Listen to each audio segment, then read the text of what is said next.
This is a booster pack made by a company called Clore. It's called an ES5000. Um, I love this thing. I actually have two of them.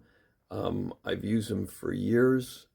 In fact, this one I've put one battery, replacement battery in it, maybe two. And I find as far as jump starting cars, it's excellent. Clore actually recommends that you leave it plugged into a charger all the time, and it comes with a little wall charger. The way I use it, I can't do that because I will carry it around in a car or a truck. But I find a charge lasts a long time, and it's an excellent tool to use. I really strongly recommend these. I try to charge it every 3 or 4 months or so, and I had charged it within the last month, and I had a friend that needed a jump start, so I took it over to his house, and I thought it would be pretty easy to get his car started. It was a small four-cylinder, but when I went to use it, when I hooked it up, it sounded not a whole lot better than his dead battery. Very slow cranking, and it definitely was having some problems, which made me start to think, well, how do I test this booster pack to see how much capacity it has? And because if I'm going to drive around with this thing with the idea that I want to use it if necessary, I want to make sure it's going to work. So I had to figure out how can I test this to make sure it is going to work when I really need it. In the instructions that comes with it, Clore said that if after charging, when you press the push for status light, if all the charge lights come on, it's fully charged and it's ready. So of course, when I did that, all the lights come on, and I felt it should be good. It should be at a full state of charge, so it's ready to use. But again, when I tried using it, it acted like it had a dead battery. So I figured I'd use my digital volt ohm meter, and I would check just the no load open circuit voltage on this. And a fully charged 12-volt battery, an automotive 12-volt battery, should have 12.6 volts, which would be 100% state of charge. This just came off a charger. I've had this on a charger for a couple of days, so it probably has somewhat of a surface charge on the plates, which isn't a real indicator of the actual charge of the battery. And normally, if you're testing this on a car battery, generally what they tell you when you load a battery down or you're going to do a load test, knock off the surface charge, which usually means you turn on the headlights for 30 seconds or so with the engine not running, and then that will knock off that surface charge, and then you can get a good indication of what the stated charge of the battery is. In this case, because Clore says keep it on a charger all the time, I'm going to assume that when you do a check for this, you don't worry about knocking off that surface charge. I'll get into that a little bit more in a minute. But again, digital volt ohm meter, hook up negative to negative, positive to positive, and we should have a charge of at least 12.6.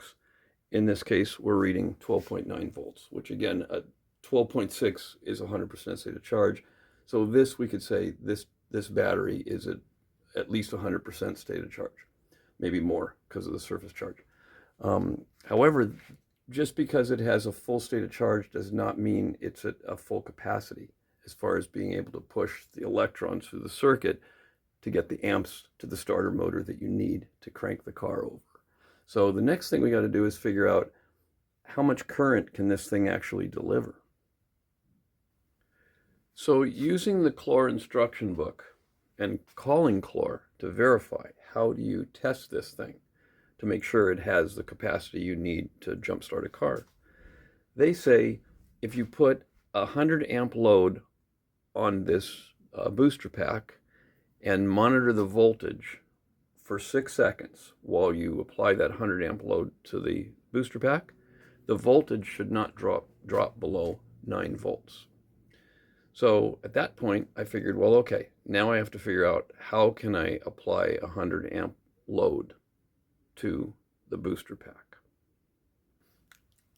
So I decided, I think the easiest way to do that, something that would be dependable and consistent, would be with a tool like this.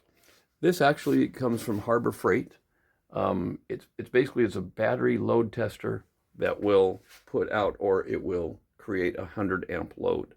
It's fairly inexpensive. I paid, I think it was $17 at Harbor Freight, but you find these all over the place. They're on Amazon. I've seen it in Temu, AliExpress, and they're right around that price, somewhere between $15 and $20, something like that. So it's a fairly simple load tester. And again, it just will have a fixed resistance in it that will draw as much as 100 amps out of whatever you're testing. And again, it's really designed for testing 6 and 12 volt automotive batteries, but it should work fine on this. So here's how we're going to load this thing to 100 amps. We're going to hook up the load tester, positive lead of the load tester to positive of the jumper box, negative of the load tester to the negative of the jumper box. I've got my positive voltmeter lead to the positive, negative voltmeter lead to the negative, so we can monitor voltage. But at the same time, we'll add one more thing, just for fun. This is a really inexpensive inductive ammeter, and I've already done a video on using this. It's about a $20 inductive ammeter that will read DC, which is a really handy thing. I'll put a link in the description to the video where I use this. But what we can do then, while we load test the battery, we can monitor the voltage, and at the same time we can see how much current we're actually pulling out of this battery, and we're going to do that for 6 seconds. Our voltage should not drop below 9 volts. And this battery should be fully charged because it has an open circuit voltage of 12.9. 12.6 is 100% charge. So according to Clore, and the lights that come on when you push the status button, the fact that it's been on a charger, this should be capable of crank starting a car, but it doesn't. So let's see what happens. I'm going to load it down by just pushing the on switch here. We'll count to 6. We'll watch the voltmeter. Again, shouldn't drop below 9 volts. We should see, well, maybe as much as 100 amps, if the battery is capable of delivering 100 amps. So let's try it. Here goes. 1, 2, 3, 4. As you can see, we're already down less than 8 volts. I'm at about 66 amps. That's it. So we either need a battery for this booster pack, or we need a new booster pack. I've seen the booster packs, the Clore Booster Pac ES5000 on Amazon for as low as $115. I called Clore. You can buy a replacement battery from them, but I was told by their Techline guy it would cost around $120 shipped. So at that point, you can see it's basically, rather than spending $120 for a battery, you're probably going to want to buy another booster pack. However, there is another alternative, and that would be an aftermarket battery for this booster pack. So here's what I found. Believe it or not, at Home Depot. If you go on the Home Depot site, or if you do any type of a search for a replacement battery for an ES5000, lots of batteries come up. But Home Depot comes out real early in the search.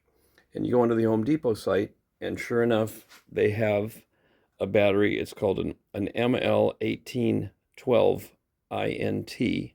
It's a 12 volt, 18 ampere hour battery, $40. And they say it's for the ES5000.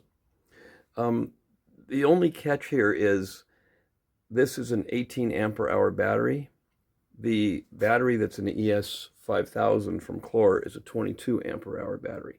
What that means basically, the 22 ampere hour battery has a greater capacity than the 18.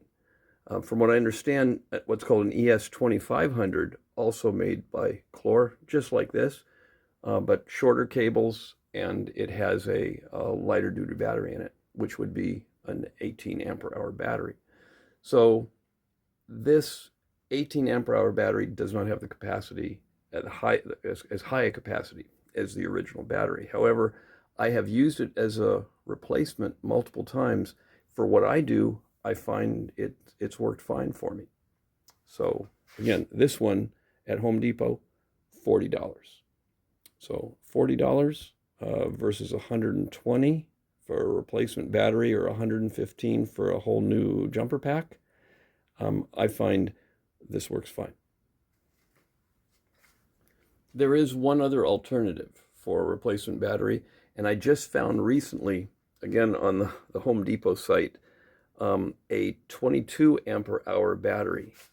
Same size, dimension, everything. It also is listed as a replacement for an ES5000, but it's a 22 instead of an 18 ampere hour battery, and they sell that one for $60. So if you want the slightly higher ampere hour battery, that might be the way to go. The next thing we have to do is take this thing apart and replace the battery. So to do that, it's pretty easy. We actually have just 4 Phillips screws at these 4 locations. I'm going to remove the screws. I'll take the back off, and I'll show you what's inside. So with the back off, you can see we have the same battery as my replacement, the ML1812 INT, 12 volt, 18 ampere hour battery. This one I replaced. I wrote on it back in February of 2019. This is what, March of 2026, so it's been in here quite a while. You've got, the small circuit board that is used for, looks like used for monitoring the voltage of this. It has actually 3 wires going to each terminal, to the positive and the negative.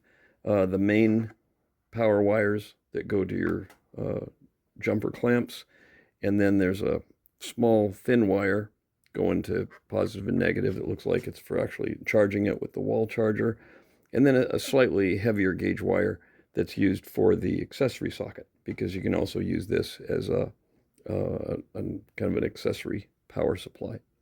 So the next thing we have to do is just remove what look like 5/16 nuts, and then we'll pull this battery out and put the new one in. Also, something I'd recommend, because they've made this for quite a few years, this style jumper box, the INT extension on the battery nomenclature. In this case, I believe means that these are internal connections for the positive and negative terminal.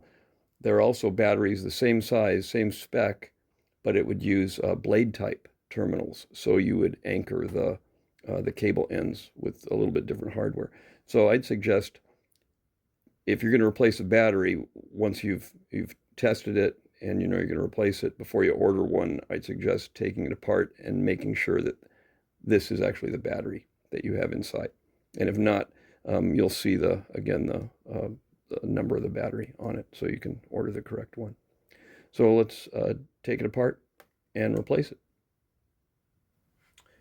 Here's the battery that came out of my jumper pack, which I bought back in November 2019. This is the replacement that I just got. Both, you can see, are Mighty Max batteries. That's the brand. Both use internal terminals like this. The one thing I noticed, though, in my the batteries that I had replaced back in 2019, the posts are taller than the replacement battery. It'll work because I've dealt with that before, but I would rather than have been they had been the full height. But I guess bottom line is it doesn't really matter. One other slight difference is the battery that I put in this jumper pack about 5 years ago came with these Allen set screws that you would put in the terminals, whereas the new battery I got just comes with this type of hardware. Again, they both work. I kind of like using these. These work fine, but either one will work. Here's the replacement battery back in the case. The hardware works fine. None of the wires are overstretched or anything. So I think we're ready to put the case back together. When putting the case back on, the sides of this circuit board, these sides are going to have to slip into grooves that are into these kind of standoffs in the case. And so you kind of have to play around with it a little bit to guide it on. Don't just get it to, a certain point and figure that's close enough and then push. Just it should fit on pretty easily once the circuit board fits into these guides. There are 4 screws to put back into the case. And one other thing to remember, working with anything where you're dealing with a plastic case, when you drop the self-tapping screws in, you always want to turn the screwdriver counterclockwise at first, and you'll hear it pop like that. And that means you found the thread that's already been cut. Then you can start tightening it down.